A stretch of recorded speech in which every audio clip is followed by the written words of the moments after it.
and there is an intern for the center. So if you don't know the people who are sitting around you, please take some time to introduce yourself, make a new friend, be a nice person.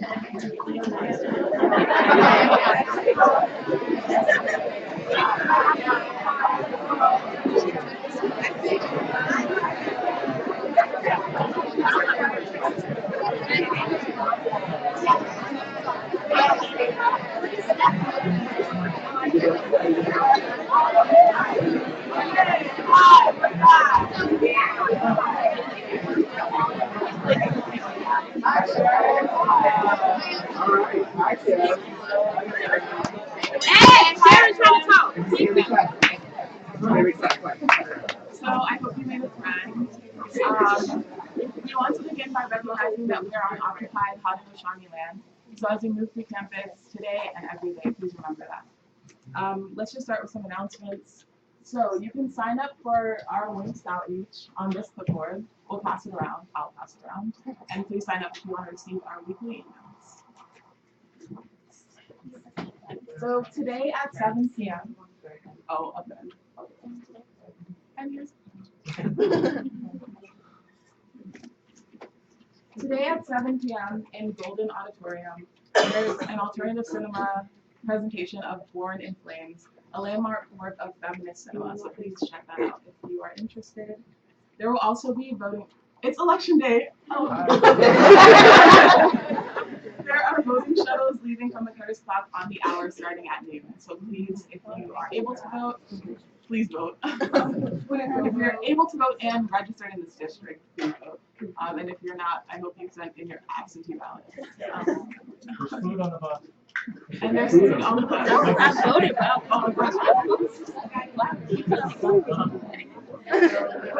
Friday at 5 what type of food? Hi everyone, so there's a lot of people here, so we just try to keep it down so we can move on to our amazing presenter for today. Thanks. So Friday at 5 p.m. in Golden, there's a Friday night film screening of Trapped, a documentary about abortion access. So please check that out. And some of the Women's Studies Department heads to Canada tomorrow for the National Women's Studies Association conference. So if you are not following the Center for Women's Studies on Instagram, please follow us. Yes. Our Instagram is popular. Be a part of that. And you can follow them on their journey to Montreal. So remember that if you have to leave the presentation early today, please try to be as quiet as possible. There are many people in this room, and we realize that everyone has a different schedule. Please be courteous to the speaker and the people around you. And please clean up after yourselves. And if you're able to help us at the end of the brown bag to stack chairs, we'd really appreciate it. And thank you so much for being here.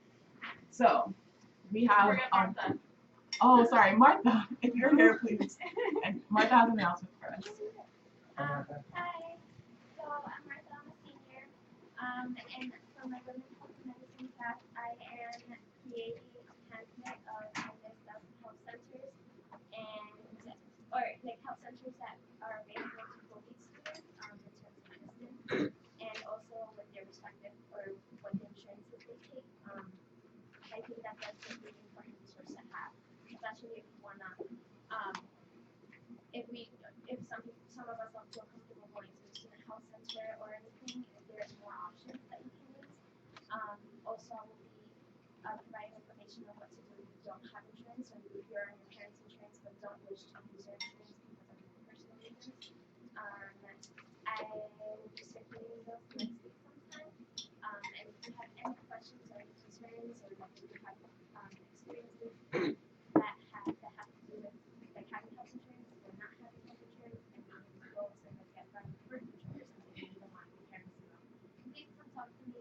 I'm always available, and I'm also one of the two Marthas and my senior class.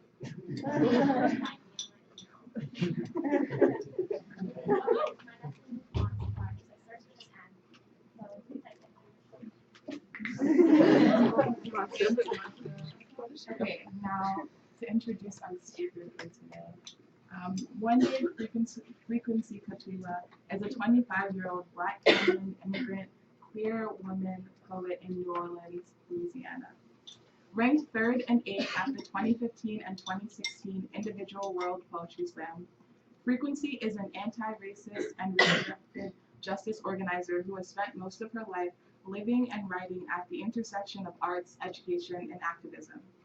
In New Orleans, she organizes and advocates with UIP 100 New Orleans and Women with a Vision, does youth work and poetry with the New Orleans Youth Open Mic and Team Slam New Orleans, and is an African culture fashion blogger with Marley Names. We're so excited to have Mwende today, FreeQuency, so please give her a round of applause.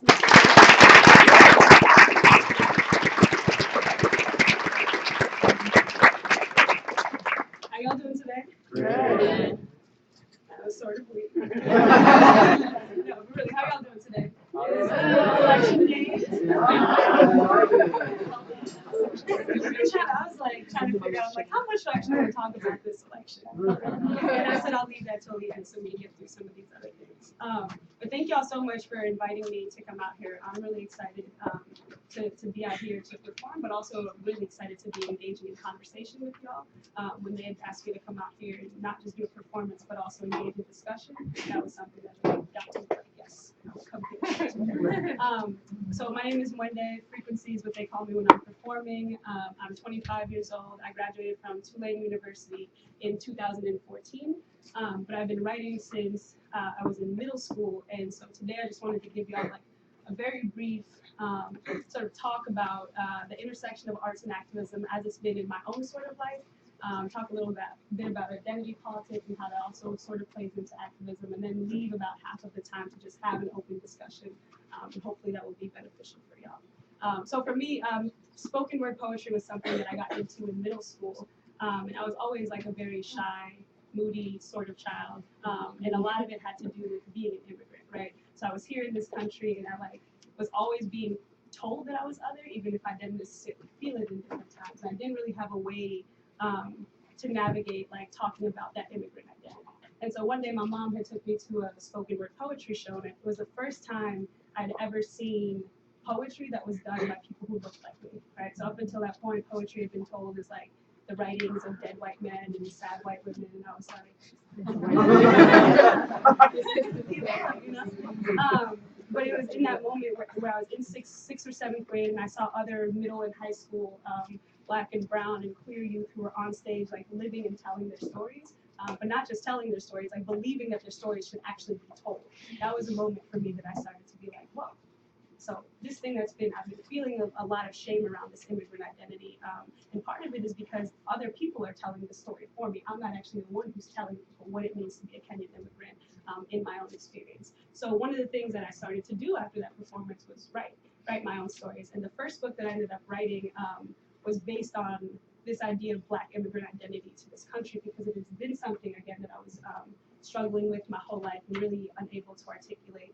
So if I could, I'd just like to share one poem just quickly.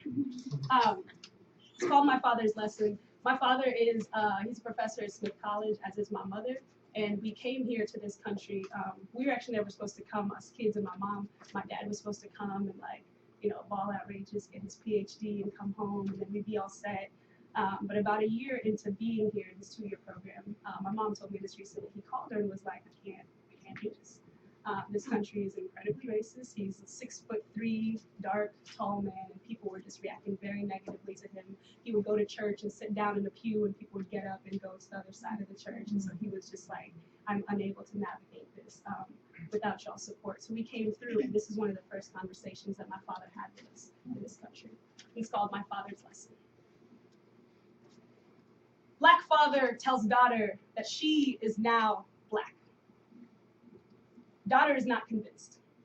She has grown up in the same brown skin she sits in as she listens to Black father tell her of newfound Blackness, but Blackness is something her child mind is not yet able to understand.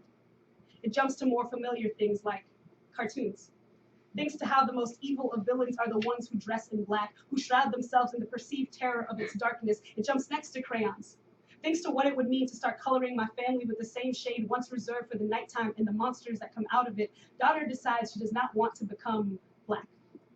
She has yet to realize that Black father never gave her a choice, that Black father was never given a choice, that he stumbled upon this newfound Blackness the hard way, how he heard it in the hollow hallelujahs that ricocheted off the empty church pews that were full until he sat down. It took just 1 year in this country for him to learn that America shrouds brown bodies in the perceived terror of our darkness, that it typecasts us all as the most evil of villains, scary as both the night and the monsters that come out of it. He does not want his daughter to learn of her Blackness in this way. So he tries to tell her. But she is so young, he knows she cannot possibly understand what he means, and for now, he can't help but see this unknowing as a blessing.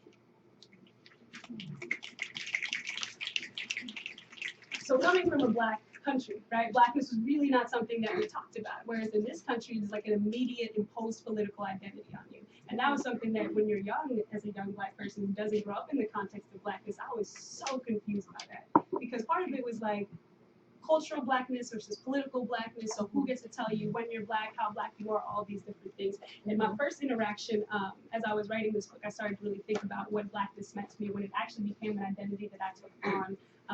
And so I want to share this piece before I move on to the next portion of this, where I talk a little bit about how identity influences our activism in the time square.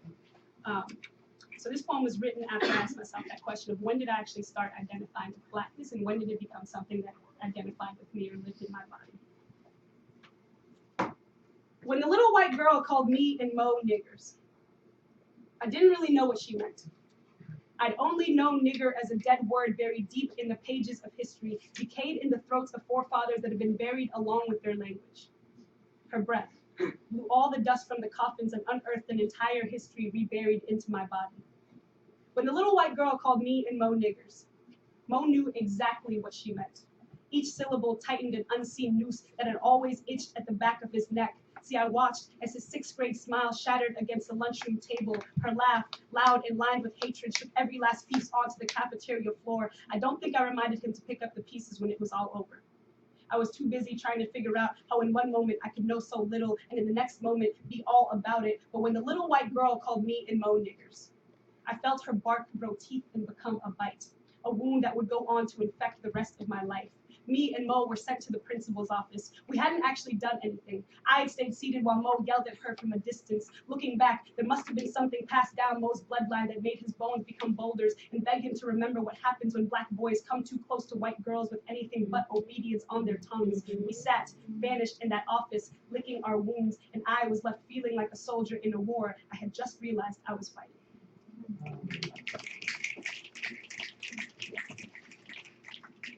So Blackness was the first identity that I came into in this country. It was the first one that I recognized and the first one that I claimed and one that I really needed to claim for political reasons. But as I kept growing up, I started to realize that identity is not so straightforward, right? We've heard intersectionality thrown around a couple of times here. But before I had the language to articulate intersectionality, it was already living in my body. And that was, again, something that I really struggled with. So coming out as a queer woman, being an immigrant and claiming that not as a shame thing, but like as an issue of pride, was something that as I grew up and started writing, I found space to be able to claim those identities, to give name to those identities, and find the power within those identities to tell stories. I was just speaking in a class about the power of storytelling. I work in an organization called Women with a Vision, where a lot of our work is actually just rooted in listening to the lived experiences of people whose identities are so marginalized or stigmatized that people don't actually see them as someone to be listened to. So for me, poetry has become a project of listening. I'm able to have conversations with people through words, through written poetry that I'm unable to have when we're just having discussions like this. And so when I went to college, I sort of got back into this place of like questioning myself and my identity and all these different things. I'd grown up in Amherst, Massachusetts. You know where that is? Yeah. So I've gone to high school in Amherst, Massachusetts. So I've been around white folks. It wasn't like that was a new experience for me. But I think my time at Tulane was my first real interaction with like white supremacy, not just like white people, but that really being like the overall frame of what we were living through at Tulane. So Amherst is this very like liberal bubble, and everyone's like, yeah, social justice and stuff. And I just assumed the world was like that. And then I moved down south, started going to this predominantly white school in a predominantly Black city that had just experienced a man-made disaster and had all of these really unspoken but really explosive racial lives happening. And I got to that school and I sort of shut down, right? And so as a Black woman who had struggled immensely with my immigrant identity, some mental health issues, I got to this place that the first weekend that I was there, I went and we got kicked out of a frat party because I was too Black and my friend was too gay. And so I was back in this place where my identity was being put in this forefront place and actually being challenged, not being affirmed. And for a couple of years in high school, I'd been in such an affirming place because I'd intentionally put myself in Black and brown and in queer spaces that I'd actually forgotten what the rest of the world was actually like. So I stopped writing when I went to college. I sort of shut down and was like, I'm just gonna go through these motions and get all this out the way. And then I realized that I couldn't really do that for a long time, that writing itself is actually a part of my self-care process and a part of my ability to stay alive and stay rooted to the emotionality of what I was doing. So I actually left college. I didn't take a semester off. I went to study abroad, but then I went to Kenya. So really I was like hanging out with my grandma. It was great. But it was also in that time that I went home and I was like, oh wow, I forgot how much I'd been Black for so long in this country that I'd forgotten that it's actually a political identity that carries a lot of weight. So when I was in Kenya, I was Black. I was back in this space where I was Black, but it was not something that was recognized.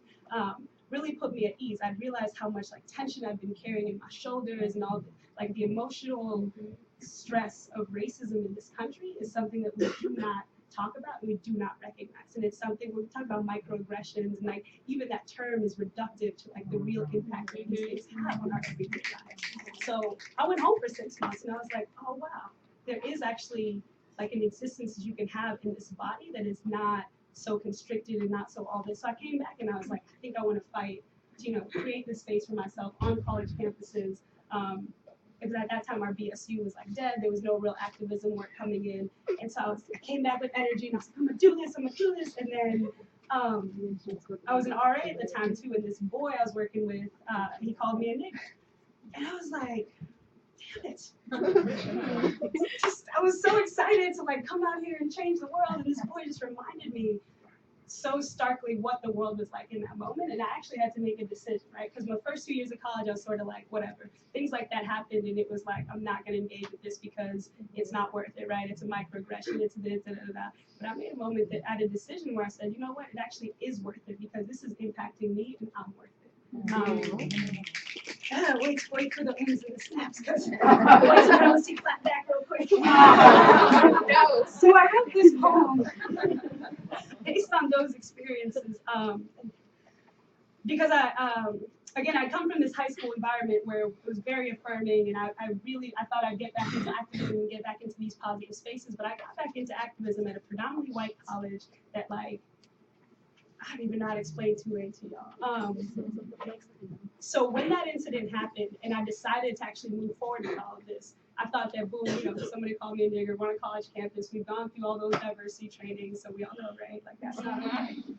And actually ended up going through this 4-month-long process with, like, the Office of Institutional Cover-Up for White People. And there was, like, letters written in all these things, and they were like, yeah, you did great, right? You got an apology letter, now racism is over. And I was like, this is actually what white supremacy is, right? It's really good at absorbing resistance and like pushing it back at you and being like, you should be fine now. And then making you feel crazy when you're like, I'm not fine. This is not okay. And so I started to carry a lot of that as I was moving forward. And that's what propelled me into my activism, was the fact that like all these people were telling me that this thing happened to me and I should get over it. And I was like, no, y'all, you should just not talk anymore. I wrote this poem just to give you a little bit of context of, I mean, y'all are in college right now, so I think you understand. Someone was telling me on the way here about Colgate University, and I didn't realize some of the demographics that I'm coming into, so you're locking yourselves in this basement with me. But I wrote this piece as a way to name for myself the way that white supremacy was manifesting itself, not just in the white folks and institutions in our school, but actually the way it was like in everybody, right? There's this book called Why Do All the Black Kids Sit Together in the Cafeteria? Y'all read it? So the part that's talking about like racism, it's like pollution, right? Like even if you don't, like unless you're not breathing, there's no way you're not inhaling this pollution. So I think of white supremacy as the same thing, right? We are actively all at some point participating and taking part of it. And that I'm gonna just read this piece because these are the moments I hit that realization in college, and it pushed me to another level of my activism. When my white coworker in college called me nigger, I did not punch him in the face. I didn't even bother to tell him how every bone in both my hands begged to bruise as it became part of the breaking of his porcelain body. I wanted to, but then I remembered the Confederate flag that hung above his bed in his dorm room, and in that moment, the unseen noose that tightened around my neck choked back my words until they bounced back into the muted mouths of the bodies a little white girl once reburied in mine. When my white coworker in college called me nigger, my white supervisor asked, "Did he say it in a mean way?" I asked her if it mattered. If his lack of anger should have made me hug him back when he came across the table to say, "I'm sorry," when he realized he had crossed a shaky bridge he had already been halfway across before. I wanted to tell her that I had sat up all night wishing Mo was there to help me lick my wounds, how maybe then he might have reminded me to pick up the smile I left shattered on the floor and never went back for. But when my white coworker in college called me nigger, my black supervisor asked me, "Did he say it with an A or an ER?" It don't matter. I wanted to ask her if it mattered. If changing the ending of a word could truly rewrite the story it had started to tell, but instead, I laughed it off and I left her office. A few months later, she told me that in that moment before my laughter, she had looked into my eyes and saw my face become a stony facade. Instead of eroding beneath the waves of tears she saw crashing at the shores of my eyelids, that when I got up, she swore she saw the bloated bodies inside of me, buoy me from my chair and float me out of her office.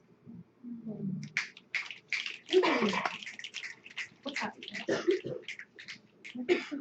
All right. I'm gonna probably take another 10 minutes or so and then just open it up to y'all. They had asked me when I came here to talk to y'all a little bit about this election moment, and I hear that a lot of you are activists and organizers and are experiencing maybe some level of burnout or like, you know, just feeling, oh, the system is so screwed, what can we do about it? And I was like, actually, that's awesome. Like, I really, truly am excited for this election because for the first time, we're seeing people like challenge the idea that this system itself is what's inherently flawed. So I think like 4 years ago, like people were incredibly excited about Hillary versus Barack Obama, but there was like no real analysis that went into like what is American empire, regardless of who is at the helm of it. And right now, there's this like, it's like Demogorgon versus Hillary Clinton, and people are like, no, we do not. But at the same time, a lot of people are speaking up and saying, but wait, choosing the lesser of two evils is not actually what a democracy is, right? Saying that, yes, this is a woman, this will be a historic moment is not actually a political reason to be voting for somebody. And also, for the first time, I think, in a long time, the candidates that are in this particular election are folks that are going to impact the United States, not just in the international field, right? So I think oftentimes when we're thinking about presidential elections in this country, we're thinking of it very domestically, like what's going to happen to us in the United States. And for the first time, this election will probably have a real impact on what happens to people within this country. So I think that that's why people are getting a little bit more woke or like critical about what's going on right now, is because there's going to be real lived material differences if Hillary Clinton is elected today and if Donald Trump is elected today. And that's something that's scary, right? It's also something that I think is a moment for change. I think it's really allowing us to look critically at this system and say, is this actually something that is able to produce the type of country that we want, the type of candidates that we want? And I personally don't think it is, right? Like I was like this immigrant that got really excited to get my citizenship, and then I got it and was like, I don't even want to vote for these people. It's not exciting at all. But one of the things that I wanted to leave y'all with, as we're just talking about organizing in general in these political moments, were just some things that helped me as I was coming out of college, organizing and looking at the difference between what organizing was like inside of college and organizing outside of college. So the first is, they'd asked me to share advice, and I wrote these down because I really thought through these and wish someone had told this to me when I was in college. So I hope that you all receive this and then we can get into the discussion portion of it. One, when you're in college, you'll leverage your resources and connections and privileges. Like, I didn't realize how much access I had to things when I was in college, whether it's like money from the BSU to like bring speakers down, or like, you know, even just saying I go to Tulane University and that meaning something in people's heads. And so I wasn't the most cognizant when I was in school of like using those things and saying, no, I'm not just me, but I'm me and Tulane University. And Tulane has all of these different resources that we can actually use to dismantle Tulane. But don't tell Tulane. Two would be this notion of self-care. I think because this country is incredibly individualistic, we think about self-care in an individualistic way too. And also in a really capitalistic way of like, go get a pedicure. I'm trying to pay $35. That's gonna make me feel worse about myself. So when I'm speaking of self-care, like really find something truly that works for you. So for me, it's writing, right? Like I sit there and I write through some things, and I'm like, wow. Like I feel like a weight has actually physically been lifted off of my shoulder. There are other people I've heard who exercise does that for. I can't neither confirm or deny that. Another thing is setting up rituals and daily personal rituals. So what do you do every single morning when you wake up? Is it something that's actually good for you? How do you speak to yourself every single day? One of the things I'm trying to drop from my vocabulary is the phrase, I ain't shit. Like, whenever someone asks me, like, what, one day, I'm like, it's because I ain't shit. And I'm like, no, the way, our language conditions our actions, right? So how we speak about ourselves, how we speak about other people is they're not just words. I truly believe we speak ourselves into existence. So if I say, if someone asks me why I did something wrong, instead of bringing it down on myself, I need to find another way to talk about all those different things. So self-care and speaking these things we want actually into existence. 3, might not apply here. Didn't really see where Colgate was. I was gonna say reach out to your community. It's not like one store on my way here, so this one could be, reach out to your community. But also within this college, reach out to your community, right? Like I think it's so dope that y'all have this space. And I was being told a little bit too about how this space has served as like a hub for different folks on this campus who have more marginal identities. And I think that that's amazing. One of the things I didn't do in college was reach out to those folks until I basically went to Kenya and had to come back. So I thought I was so isolated at Tulane University. But actually, once I got into spaces with people who looked like me and started to speak my story, everyone was like, no, that's my story too. And we ended up forming these women of color collectives. The BSU like quadrupled in membership. We put up this Black Arts Festival, and all of it was literally just naming the truth of our experience as Black folks and like naming it to each other, right? Not to folks who didn't look like us who would delegitimize our experience.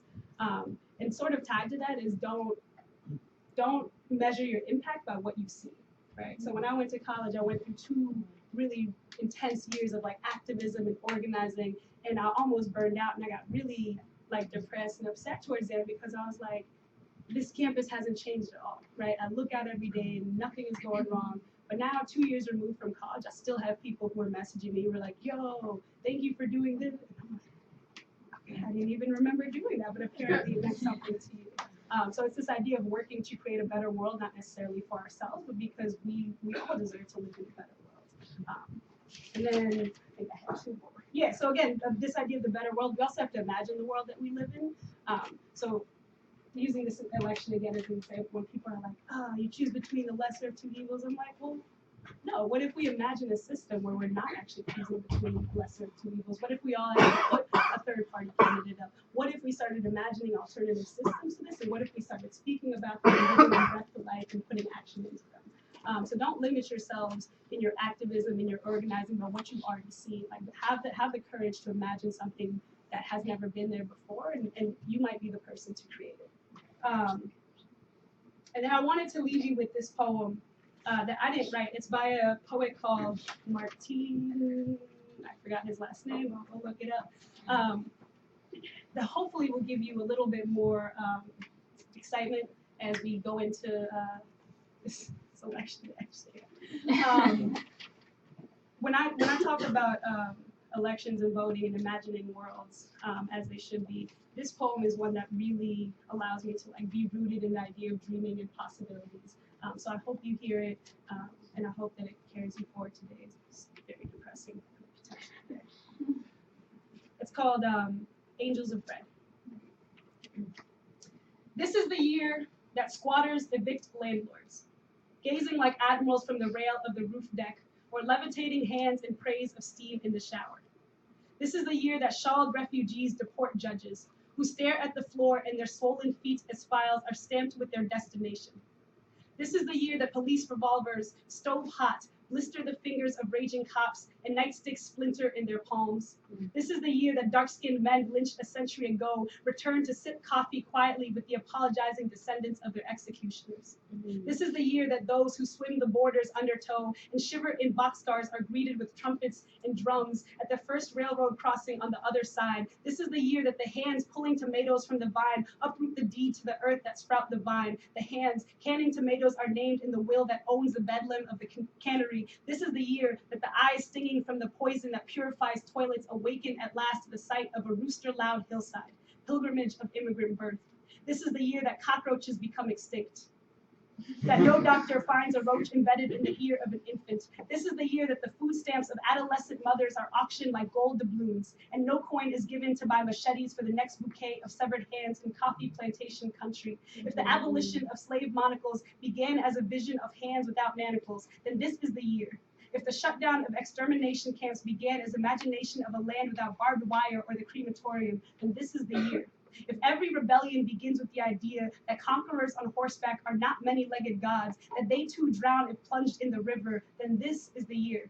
So may every humiliated mouth, teeth like desecrated headstones, fill with the angels of bread. Thank you.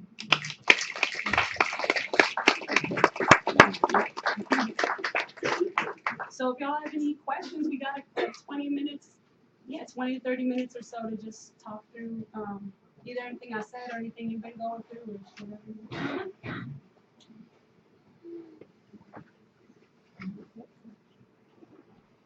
Yeah, go ahead. I'll break the seal with a really easy one.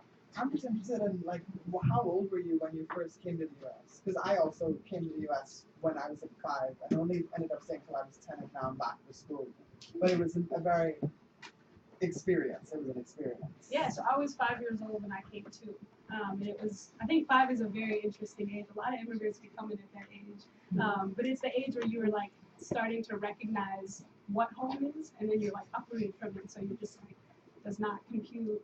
And I think that my sister, for instance, who came when she was 10 years old, had a completely different experience of immigration than I did, because she was more formed and rooted in her Kenyan identity when she came here at that time. Whereas for me, like, I wasn't even thinking about identity at that time. So when it started to be something I thought about, all of a sudden I had this completely different context for it that no one in my family really had to go through. Whether it was my parents, who their experience of immigration is so different from mine, and then growing up and talking to them about it, I'm like, oh wow.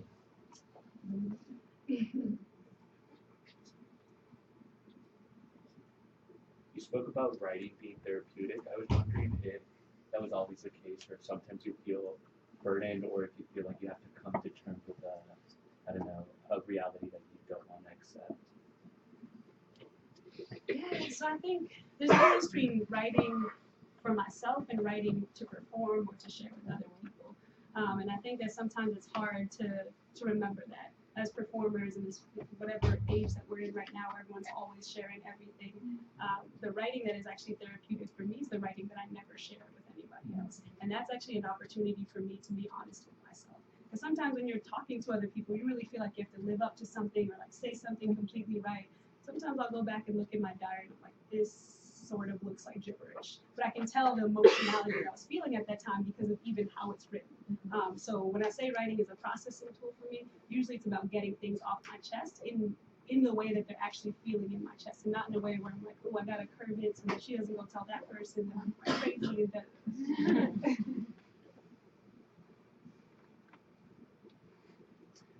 Thank you. I've been thinking about that poem with the floated bodies in the water, in your eyes, and the supervisor looking at you.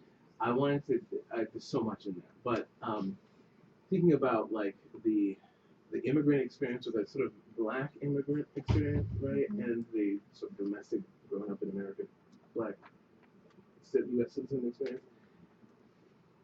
Is there in that moment in the poem, I just felt like there's such a gulf. Like there's an opportunity for the diaspora, like for people to actually like unite and feel a bond, but there seemed to be such a wall between the two of you in terms of your understanding of what to do with this bird and this history of the legacy of white supremacy. So I just wanted to see what your thoughts are about like sort of how Black people specifically, but like just sort of folks who are marginalized in different ways, but like have different understandings of it. Like, how can we create solidarity and be united? I think that's a great question. It's what I'm still trying to figure out. But I think part of it is all of us owning our Blackness and speaking through it. And I know that right now we're in this very particular era of like, you know, the Obama age, Black girl magic, and all these things where like Blackness is something that is just very put out there, represented in ways that we haven't ever seen it really represented before. But I don't know if representation necessarily is translated to discussion. So for me, my entire book is actually called Becoming Black. And it's about exploring Black identity from a Black immigrant perspective, knowing from different conversations that I was having with people that this was a very different and unique experience of Blackness, but it was also a legitimate experience of Blackness. And that moment of saying my experience of Blackness is legitimate, and saying that not just to myself, but to other Black folks too, Black folks who had, at different points in my life, denied my Blackness to me. So growing up, we were not in this era that we are in now. There was even more a wider gulf when I was growing up between Africans and African Americans who were in this country. And I'm going to read you a poem from this book. But I think it's because back then we weren't talking about Blackness in the ways we're talking about it now. Blackness is like actual, like, yes, I'm Black, you're Black, regardless of where you're from. But then also Blackness is like a historical and political identity that is not necessarily shared across the diaspora.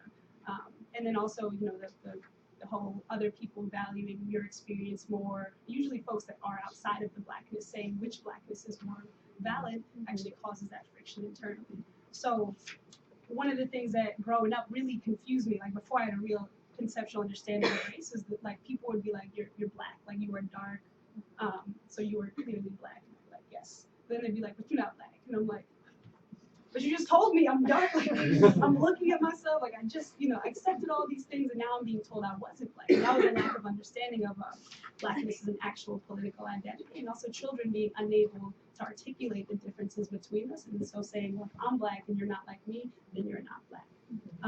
So I have two poems in here. One is called Too Black with a little b, and another is called Not Black Enough with a big B, that I'll share for you that hopefully will let you know how I was thinking in those moments. This was called Too Black. White kids in elementary school always used to ask me why I was so Black. I didn't know. So, like children tend to do when they're caught in the snare of not knowing, I lied. I used to tell them, I drink so much chocolate milk that it seeps through my skin and stains it. Or once I colored my whole body with a black permanent marker and now I just can't seem to get it off. Or once, when I was a baby, I was locked in a tanning booth and this is just how I came out. Never mind why I was in a tanning booth as a baby. Or sometimes on days when I didn't have the energy to explain my existence, I would ask them why they were so white. Usually they scoffed and said that they were just born this way, and I would go quiet and wonder why I never gave them the same answer, and whether they would let it be enough of an explanation if I did. This is not Black enough. To the Black kids who made fun of me for being too Black, and yet never Black enough. The ones who every morning made sure they reminded me to brush my teeth every night, because how else would people see me when it was dark outside? The same ones who never forgot to remind me before the day was done that the only thing whiter than the way I acted was my teeth. I give you my most bitter and sincere thanks. There were times I never thought I would make it to see the sun on the other side of the tempest that was your torment, but in the end, you were the ones who helped me fully understand the lesson my father's words could never teach me, that Blackness is less about the becoming and more about the surviving.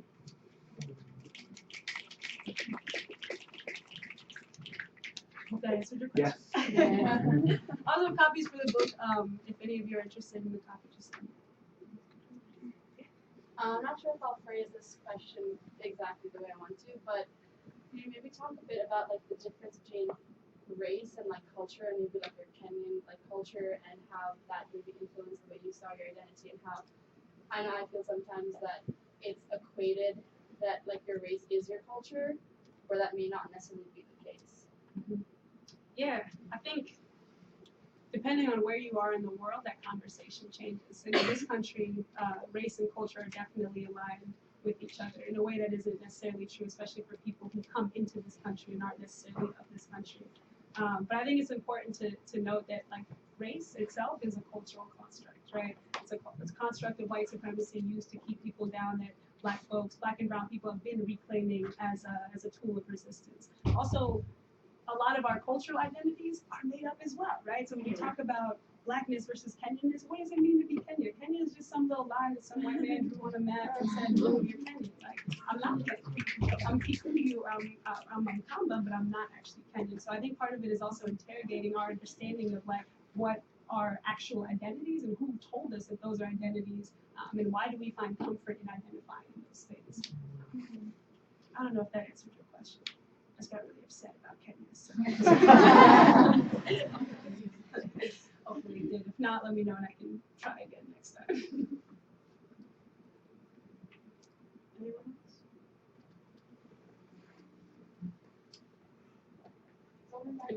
Yeah, oh, I'm sorry. Hi. Staring at this guy. I'm wondering about the role of white allies. Is there a role that they exist? I mean, how can we get out of the way? What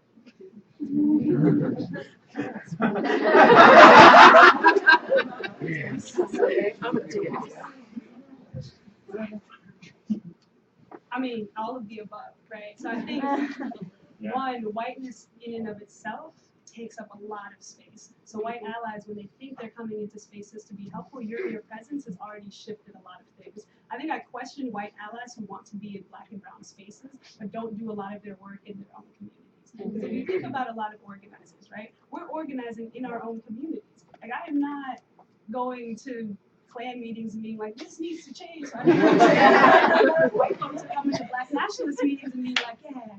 I think part of that is an alleviation of white guilt and being like, I'm not like those white people. But the point is like, y'all white, like you are like those. Like, go get your cousins. Like, I don't need you at the protest if your cousin is sitting at home, like calling people these things. And I think that part of the work of allies is like understanding that visibility is not allyship. That most of the work that white folks needs to do is actually in their own communities, away from the work that we're doing in our places. And also not do it to get cookies, right? Not do it for the title of an ally or to say like, I did this and I'm better off for it. I'm not racist because of it. Like, you do it because you're a human being and we all deserve access to our full humanity, and y'all are the only ones who have that access to it. So I think when I think about the place of white allies, it's within white communities, disrupting whiteness in that way. White supremacy is a construct that y'all made, is a construct y'all need to get rid of. The rest of us are just trying to survive. Can you talk more about your vision and also, Yeah, so I work at a place called Women with a Vision, which is a reproductive justice organization. Reproductive justice, just like to condense it, is expanding on the whole mainstream reproductive health paradigm of pro-choice versus pro-life. And it's saying that for Black women, our lived experiences don't just look at whether you're able to choose to have a child or not. One, choice is something that's a very privileged notion. Two, what happens to the child if you do choose to have a child, right? So for many Black and brown women, there's all this intense pressure of like, carry the child, don't carry the child, carry the child, don't carry the child. But then once the child is there, everyone's like, all right, well, good luck with all that. And so at Women with a Vision, reproductive justice organization, again, looking at not just the choice of having children, what happens to children after, are you able to raise them in a safe, healthy, supportive environment. I also work with an organization called BYP 100, the Black Youth Project 100. We just do organizing work across the country, really. A lot of it is response-based work, so anytime something is happening, specifically around state violence and Black bodies, we are the folks who mobilize in different cities across the country. But we also do, like, there's a huge Get Out the Vote campaign. We do a lot of work to try and get people to think about the economics of freedom, and so what we invest tells us what we value. So when we have a lot of like prisons, for instance, or like all of these new police stations are getting all these huge $1 million grants to build, to get more weapons or to get all this, like that is actually telling us what we as a society would value. So what would happen if, hold on, one of our campaigns, you asked about what is going on, is this idea of building Black futures and what it would look like to build a country where Black folks could actually imagine themselves having a full future. That's it. I feel like you have a question. Keep looking at your So yeah, so I was wondering if you talk about your queerness a bit more, because especially with people. Fuck yeah, sorry. But yeah, so I think with people who live in intersectional bodies, they tend to like forget that they're intersectional. Just be like, oh, at this moment, oh, you're just Black, or oh, you're just a woman, or oh, you're just whatever. Like we tend to kind of essentialize. We try to essentialize one identity and like this one body, but they all kind of exist at the same time. So I was wondering if you could discuss that a bit more and kind of flesh it out a bit. Yeah, so queerness is something that was it was something that was told to me before I really like had an understanding of it. I think people had always picked up on like whatever it was, whether it was my gender, sexuality, whatever. People always like, you're so queer. I was like, oh, I don't know about all that. But then I went to college and actually started to learn a little bit about queerness outside of just the idea of our sexual identities. And queerness is really just about challenging dominant paradigms and narratives, right? So I think that part of it is we reduce ourselves to those identities and say, well, I'm just being Black. Like being Black is also being queer in this country, right? And finding a way to put all of our intersections in the lived experiences of our humanity. So I can actually not be Black without being a Black queer person. I can actually be an immigrant without being a queer immigrant person. So every time, as much as I can, that I have an opportunity to talk about those things, we try and talk about every single intersection in a way that that leaves you feeling like a whole person. I chose very specifically what I wanted to talk to about today. But there are entire lectures where I just talk about that intersection of being Black and queer, or specifically being immigrant and queer, because that's something that I really had to struggle with, not necessarily because of my immediate family. My parents were actually real cool about it. They had asked me when I was like in 8th grade if I was gay. I was like, no! They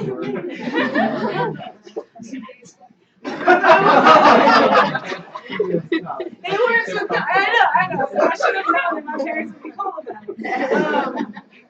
But it was for me, it was now starting to think about identity and who tells us what constructs our identities, right? So I thought as a Black person, as an African person, as an immigrant, queerness was not something that I actually had access to because of all those different things. But like, who says that Black folks are actually more homophobic than anybody else?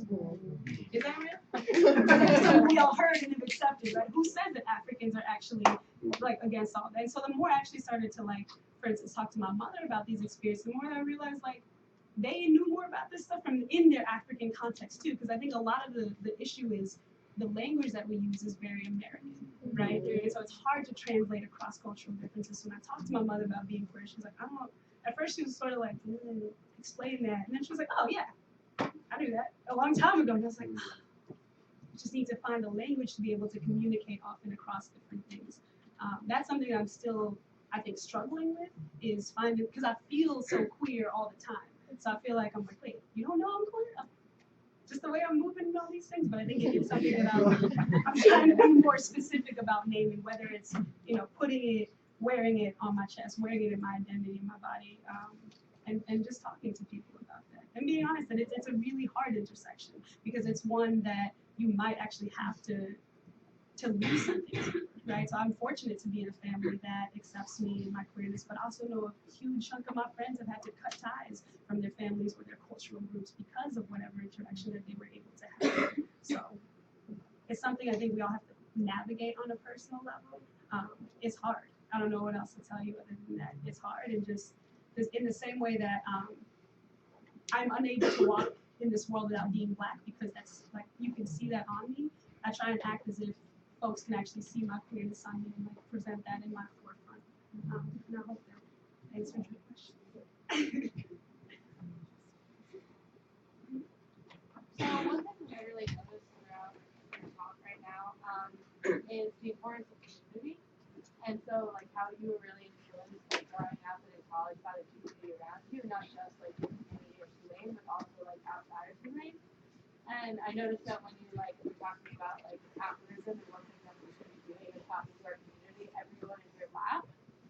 And I think that everybody like should really think about that because like no, like when I laughed too, and at first when I laughed I was thinking literally just about like the Colgate community outside of this room and outside of like those activists at Colgate. But also like that could expand to the people who are in town and who are living in like with us in Hamilton and like people who are in upstate New York and like we laughed at that. And like that I don't think that's an okay reaction to be having because like basically we're sitting in this room and we're kind of like preaching to the choir. Like we all agree with you. And like but there are people outside of here who don't agree with us. Like there's somebody who recently tore down the rainbow flag outside of Kaplan and threw eggs at their house. And like that's not okay. But like none of us in here are the ones who would be doing that and like the message and I think that the messages that we're trying to spread need to go outside of this room. And so I think that we as activists need to be like reaching out towards everyone more than we are. And that also extends to the community, to the community of Hamilton. Because so I'm a volunteer in the fire department. So I interact with people who live in town a lot. And like last night we had a meeting and our president goes, all right, everybody go out and vote tomorrow. You know who I'd vote for. And I'm like, I know it's Trump. Like I know what you're saying is that we should all vote for Trump right now. And like I didn't say anything because like I don't want to get beat up by people in the fire department. And like not that would happen, but like it was just like my opinion in that case is entirely opposite of where it usually would be. But if we don't actually go out and talk about our opinions to people outside of this community, nothing's going to change. And like I think that you managed to change things at Tulane because you went outside of Tulane and talked to people in the community. And you also talked to people outside of like the just group of activists, you know. And like that is something that I fear that we are lacking in Colgate. And so I just want us all to like really consider the fact that we lack at like the idea of talking to the community about all these issues. And like not just the community of Colgate but Hamilton. And so like that's just Yeah, I think what you're saying is completely true. And I take responsibility for making a joke out of that. But you're absolutely correct. And I think that another thing too is that it's scary, right? When you're not actually doing organizing work, if you keep seeing the same people in the room, that's not organizing. The scary part is going out and getting people to invest in the ideas that at some point means they might be risking something, risking part of their privilege or their identity in this. And I think that that's back to your question about the work of white allies. If it's going there and convincing people that this is actually worth it for the betterment of all people, for that person, for me. And I appreciate you saying that. Now, kudos, yeah. Hope you hold a meeting after this. I mean, I think that like it should be said that when we talk about things like what Hannah just mentioned, it depends on like your positionality. So like I'm scared. Like I like was interacting with this man downtown who used to like do framing for my artwork and like was so nice to me and then he like sells Trump t-shirts and that's like violence towards my own body. So like it depends on your positionality and that's why I laughed because I've tried but like it's hard but like so I think that should be very clear that like in what you were saying, like it's not all of our like some of us are not able to do that work and as long as we haven't tried. So like at this point what am I gonna do? Cry? No, I'm gonna laugh. Because I have to like self-preservation is a thing. Right. So and back to this question of like what is the work of white allies? It's to do the work that we are living every single day. Right. For us it's not actually work, it's an experience, it's a part of our lived reality. The fact that it's not for white folks means that there is work to be done for them. So thank you for saying that as well. Yeah. Oh, I was just gonna say what other people said. Like for me, I laugh because I'm not going down the hill to like the outskirts of Hamilton to like try to talk to people because I don't feel safe on this campus. I don't feel safe in this town or village or wherever we live. So that's not my work. Like what other people said, that's white people's work. So like get to work, please. And I hope y'all are listening to your classmates. Like, this is, thank you. Was there someone else who just did? So I have a question related to this topic, as I think sometimes we give too much credit to the people who come to this space because, like, yes, we're here to listen and learn, but that doesn't mean we all agree or that we all have the same methodologies or the same values. So I'm wondering within your work of organizing, whether it's in the campus context or beyond that, How have you handled issues of disagreement within organizing and building coalition? Sometimes that's personality, sometimes that's friendship, sometimes that's, or really just like a discord in value and methodology. Like, how do you work through those conflicts and kind of see the bigger vision? Because I think we sometimes deal with that here too. I think two things. One, there's this saying that I expand beyond race, but it goes, not all skin folk are kin folk. Not all people in your identity are actually going to be at that same level. Never confuse person with politics is what I like to remind myself constantly. Two is like allow the space for those conversations to happen. I think when we think about activism and organizing, so much of it is like visual, on the street, doing that, without realizing that a lot of the work is actually happening in conversations and in the preparation up to those things. And if you actually go out to some sort of protest and you don't know the political, like where your folks stand, if you don't know how hard they're willing to go, if you don't know if they're willing to be arrested, you're not actually doing any kind of organizing work. You're just putting people in generally unsafe situations and making a lot of noise. So I think part of it is knowing that not everyone, even if they show up to spaces, is actually going to have the same politics, and being okay with that, right? There's that quote that I always mess up, but it's like, never forget that a small group of committed citizens will change the world. Indeed, they're the only ones who ever have. And that is so true. If you really look at movements throughout, in this country and also throughout the world, if you're looking at the numbers of people who actually took part, it is so small that it makes you question sometimes how things ever get changed. So one, we need to do, as activists and organizers, we need to understand that like the work isn't actually to get everybody on board. It's not, and that's sad. But it's also a truth in this is that like we are also ingrained in this world, in this system that we've been into, that there are just some folks who are going to die with that inside of their bodies. Oprah, like 2 or 3 years ago, got in a real big trouble with like Fox News because somebody asked her like, what do we need to do to get rid of racism in this generation? She was like, I don't know if we can. I think we just need to wait for the racists to die.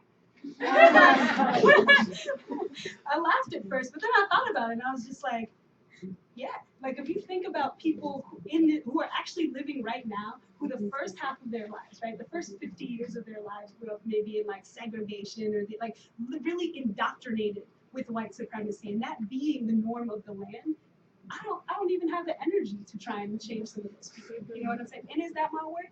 Nah, I really think it is. I'm also of the idea that organizing is for future generations, not past generations. So when you're doing this organizing work, just know that like them people aren't going to be the ones who are benefiting from it. How do you create the world that the next generation is going to be able to benefit from by taking the lessons of the old world and being like, that didn't really work out for us. Thank you.